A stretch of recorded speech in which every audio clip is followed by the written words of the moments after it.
This is a review of quiz 6. This first problem asks us to solve for u, and u is located up here in the numerator. So in order to isolate u, you have to get rid of the t, the v, and the negative sign, and it'll actually be in that order. In order to get rid of the t, since the t is dividing, the first thing you want to do is multiply. So you would do times t on both sides. So you would get, let's just skip down here where there's more space. AT is equal to V minus U.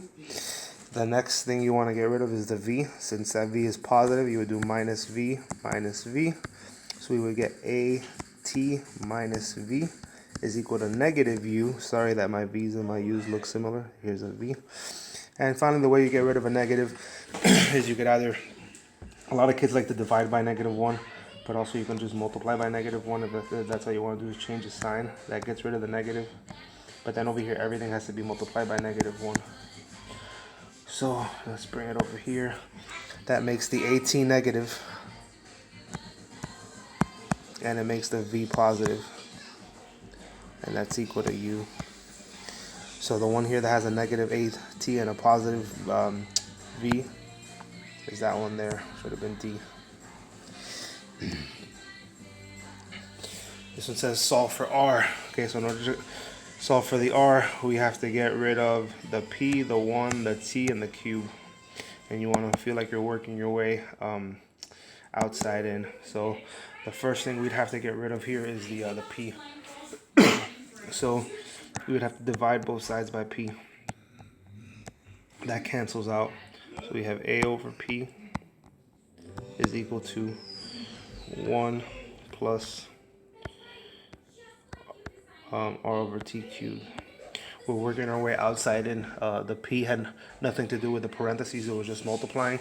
Now we're working our way into the parentheses where we got to get rid of the cube. And the way you get rid of a cube is to cube root. So you got to cube root both sides. So now we have cube root of A over P. And that's equal to 1 plus R over T. The next one we got to get rid of is the 1. So minus 1 on both sides. Let's again bring it over here. So cube root of A over P minus 1 is equal to R over T. And the last thing we would do then is multiply both sides by T. So if you do that, then you get T times the cube root of A over P minus 1.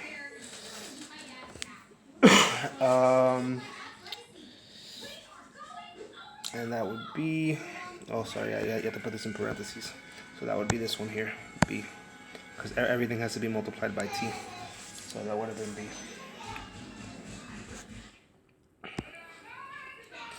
And now we get to our linear programming. It says a merchant, let's see if we can make this a little bigger. A merchant plans to sell 2 models of an item. Item X costs $350 each, and item Y costs $400 each. Model X yields a profit of $85, and Model Y yields a profit of $90. See, that's the important thing, because usually when we're looking for an objective function, we're looking to maximize a profit. So more than likely, that's going to be our objective function. So that's going to be P is equal to 85 of times X plus 90 times Y. That would be probably the objective function. But let's see, the total demand per month for the 2 models will not exceed 150. The merchant can invest no more than 56,000 for the inventory of these items. Which of the following is not a constraint? So the constraints are what we have to work within. That would get the boundaries. So let's see, sell 2 models. They can invest no more. Alright, so the other constraints would be that, and this is not worded great, but because it says that it costs $350, but we don't know if that's what it costs the merchant or if it costs the consumer that. But let's say it looks like that's what cost the merchant. So 350x plus 400y, and that merchant doesn't want to invest more than 56,000 in it. No more. So no more means less than or equal to. So less than or equal to 56,000. That would be one constraint. And together, we you're not going to be able to sell more than 150 combined. So x plus y will not exceed means also less than or equal to 150. That's a constraint. Plans to sell. Okay. So it says which is not a constraint. Well, we know that this one here is a constraint. We just said it was a constraint. Now the tricky one would be these two, because we don't see that anywhere. But we assume that which of the following is not a constraint? Yeah, we assume that they want to sell more than one of each, because they're not selling one of them, just one of the items. They're selling two of them. So in order to be able to sell each of them, they'd have to sell more than 0. So we would assume that would also be a constraint. So the tricky one is because it looks like I just finished selling it like, hey, that's a constraint, but look at the signs. So when you say will not exceed means less than or equal to, and here the answer was greater than or equal to. So that one there is not a constraint. X plus y is greater than or equal to 150. Given the following graph of the feasible region and the objective function for a company, which gives the maximum profit for C equals 6x plus 3y. Alright, so this point here is 4, 0. This is 1, 5. And this is 1, 0. So if we plug each of those into 6x plus 3y, 6 times 1 is 6. 3 times 5 is 15. So this one here gives us 21. 21. Over here, 6 times 4 is 24. 3 times 0 is 0, so this one gives us 24. So right now this one's in the lead. And on the last one, 6 times 1 is 6, plus 0, that just gives us 6. So the winner is 24, and that came from point C. Did that get cut off? Maybe it did. Yeah, it did get cut off. It's on the top of the next page. But yeah, the answer there would be point C.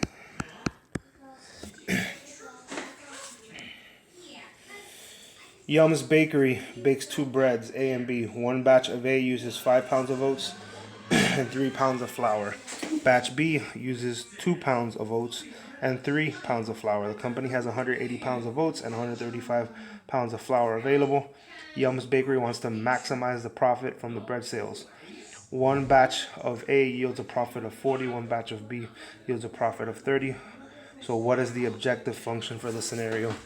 All right, so we don't actually have to find the maximum profit. We just want to know what the objective function is, and the objective has to deal with profit. When you have a company, you want to maximize profit, and they gave us to that. They gave that to us in the last sentence.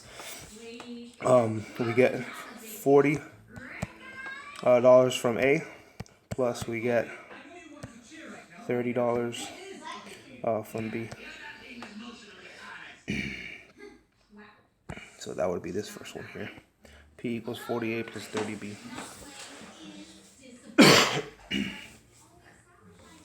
Given the following systems of inequalities, which section would be the feasible region? So here we're just looking for the overlap. All right. So if X, let's look at these first because these are the horizontal lines. X has to be greater than 0. So that means we're to the right here. Y has to, okay, so that's not going to help us because that's still only giving us this region over here. So that's not going to do much. We got to look at the other two.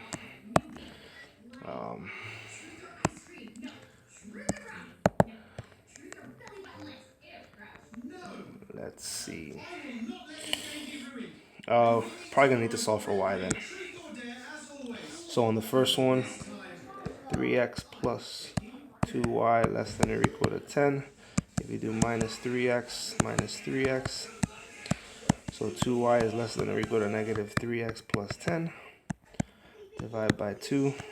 We get y less than or equal to negative 3 over 2x plus 5. So that's going to be the green line because that has a negative slope. And also notice I was crossing the y-axis at 5. And then the other one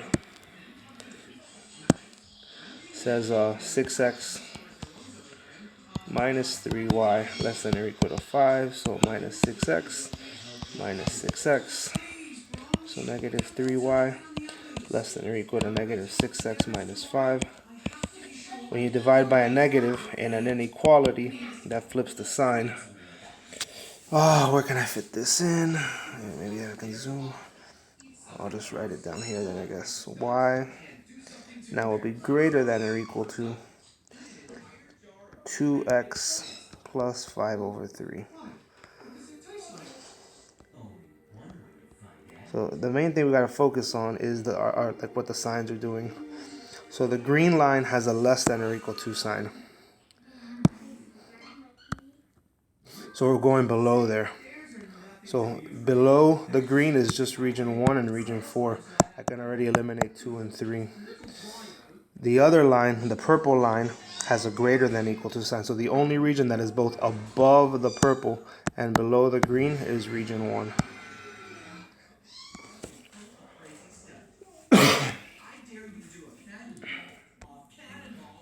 Alright, this one looks like a fun one. A store sells 2 types of toys, A and B. And the store owner pays $8 for each toy A and $14 for toy B. 1 unit of toy A yields a profit of 2, while 1 unit of toy B yields a profit of 3. So that, to me, that looks like the objective function there. So P is equal to 2 for A, and then well, they use A's and B's or X's and Y's. Well, let's just use A's and B's. 2A plus 3 of toy B. That looks like that's going to be the objective function.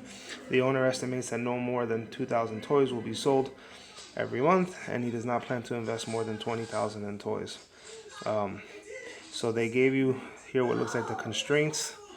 Oh, actually, no, they just ask you what is the meaning of each one. Okay, so let's look at the first one. A plus B is less than or equal to 2,000. What does this tell us about that? It says that the owner estimates that no more than 2,000 of these will be sold. So for this first one, for number 1, the number, the factory, the number of toys sold every month will be no more than, so that's going to be E.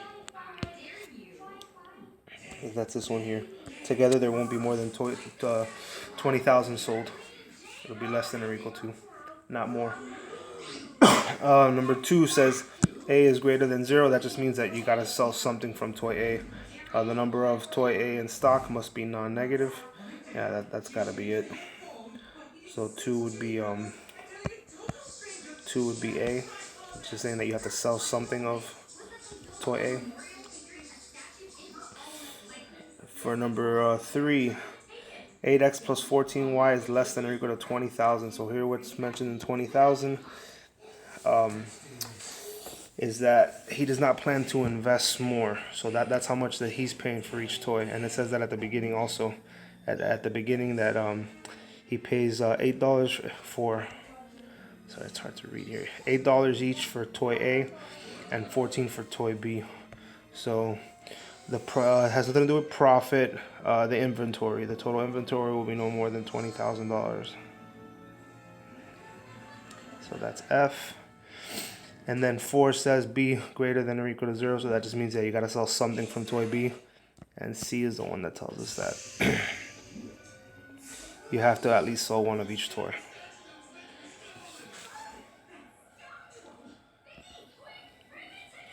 And finally, the last one. Marco is starting his own side business where he sells handmade side tables. Wow, so it's a side business with side tables? That's pretty cool.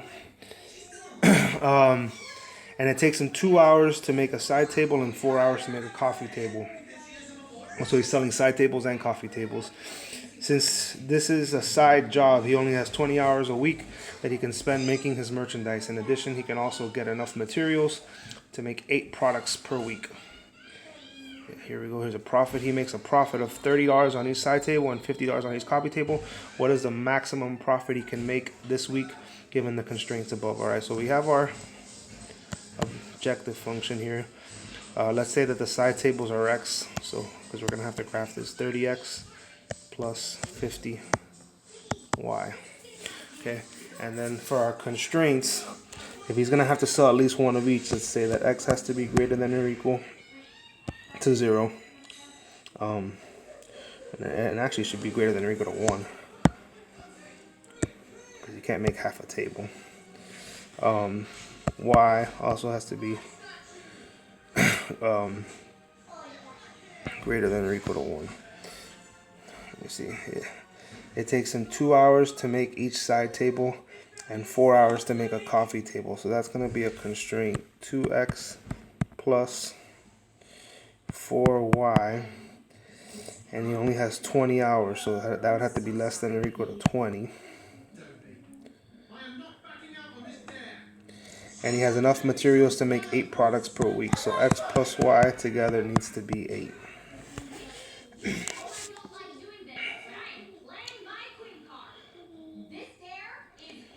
Okay. Yeah, so see, because what I mean, you were thinking if he's gonna make more profit on a coffee table, he should only make coffee tables. But we're gonna assume that he needs to be able to sell at least one of each. Let's just change this to be safe, because it doesn't really say that he has to sell. It can't be negative. Yeah, that's fine. Yeah, you can't sell a negative amount, so there you go. And so we would come over to our trusty either graphing calculator app. See x greater than or equal to 0. Y greater than or equal to 0. And we're looking for the overlap. 2x plus 4y less than or equal to 20. Okay, so far the overlap is where this triangle is. And we got one more. X plus y. And that wouldn't be equals. I shouldn't have put equals there. What was the word? He can only, I guess, less than or equal to 8. Less than or equal to 8, because he just can't make more than that. I guess he could make less if he wanted to. So less than or equal to 8. All right. So the overlap then, where the so before I put this last one, it was where that green triangle is, because we were I can't draw on this, but it's where you see the triangle here with at 0, 5 and a 10, 0. Now when I put this one in, we need to shade below that. So our vertices are 8, 0, 6, 2. Why doesn't it let me do that? Oh, see, 8, 0. Come on. Well, 8, 0, 6, 2. Let me write this over here. My vertices are. So 8, 0 is one vertex. Then 6, 2.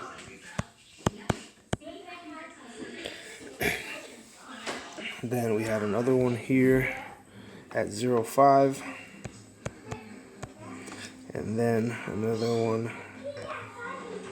We already had that one. And then the last one would be at 0, 0. So if I take turns plugging all of these into here, 8 times 30 is 240, and 0 times 50 is still 0. So this one here, the profit would be $240. Let me make this in green.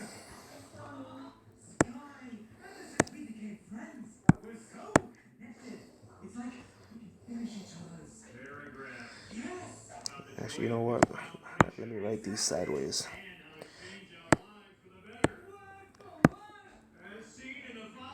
So 80620500.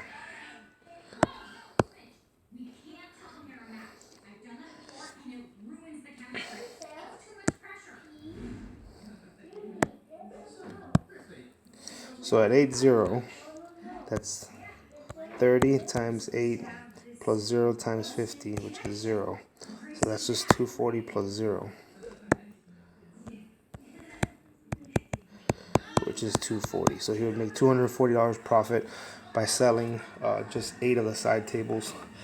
Now if he does 8 side tables and two of the coffee tables, 30 times 6 is 180, plus 50 times 2 is 100. There he would make 280. Then 0 times 30 is 0. 5 times 50 is 250. So here he would make 250. And then if he just made nothing, well, then he would make nothing at all. So it looks like that's the way to go. By making 6 side tables and 2 coffee tables, and given these constraints, the maximum profit he would make, if this is the answer that you would put in, would be 280.